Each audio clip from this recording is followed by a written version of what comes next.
This free step-by-step video comes to you directly from Haynes. You can complete more than 200 jobs on this vehicle when you purchase the complete online manual at Haynes.com. Rear drum brake shoes, replacement.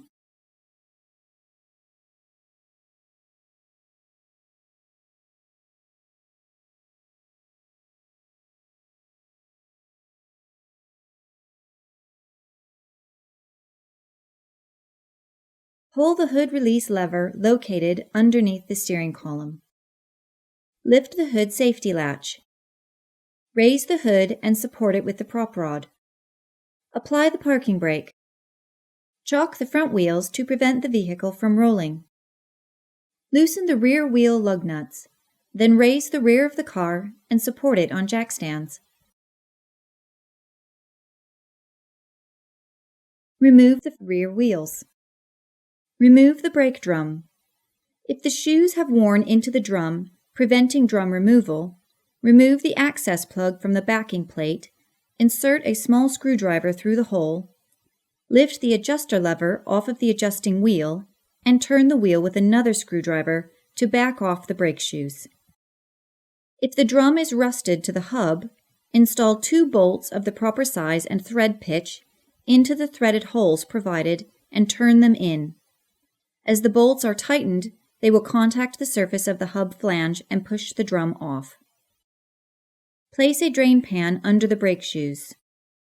Clean the brake assembly thoroughly before disassembling. Remove the upper return spring.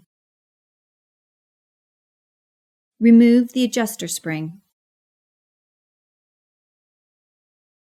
Remove the hold-down spring from the leading shoe, which is the shoe closest to the front of the vehicle. Swing the leading shoe down, then remove the lower return spring. Remove the hold-down spring from the trailing shoe. Remove the adjuster screw assembly. Remove the adjuster lever.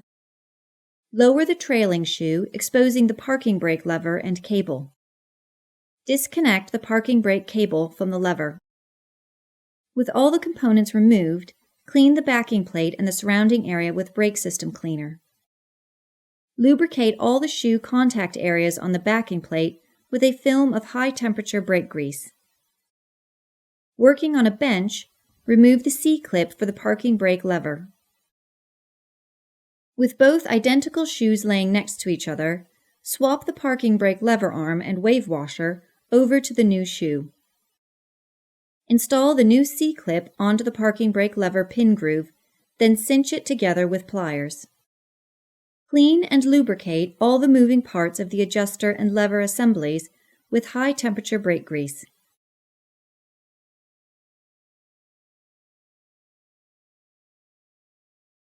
Install the shoe hold-down spring pins. Connect a pair of vice grip pliers to the parking brake cable end. Attach the cable to the lever. Set the trailing shoe in place on the backing plate. Attach the retainer to the trailing shoe.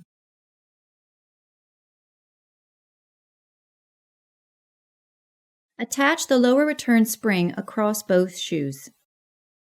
Set the leading shoe into place, making sure the lower ends of both shoes are seated into the notches.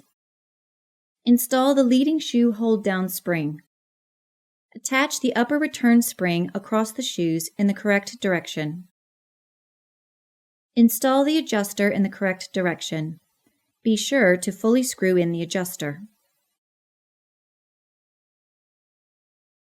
Install the adjuster lever, noting that it is tucked into the inside of the adjuster end. Install the adjuster spring in the correct direction. This is a close-up view of how the parking brake spring and cable should fit in its retainer on the backing plate. With everything completed, your brake shoe assembly should look like this. Install the brake drum.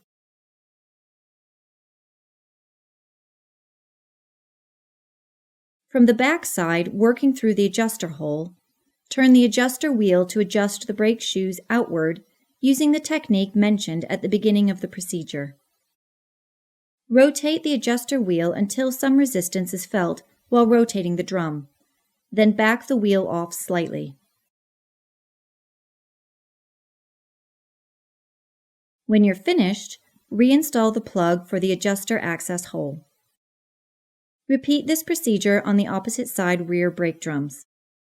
Pump the brakes and operate the parking brake several times to seat the shoes against the drums. Install the rear wheels and lug nuts. Lower the car to the ground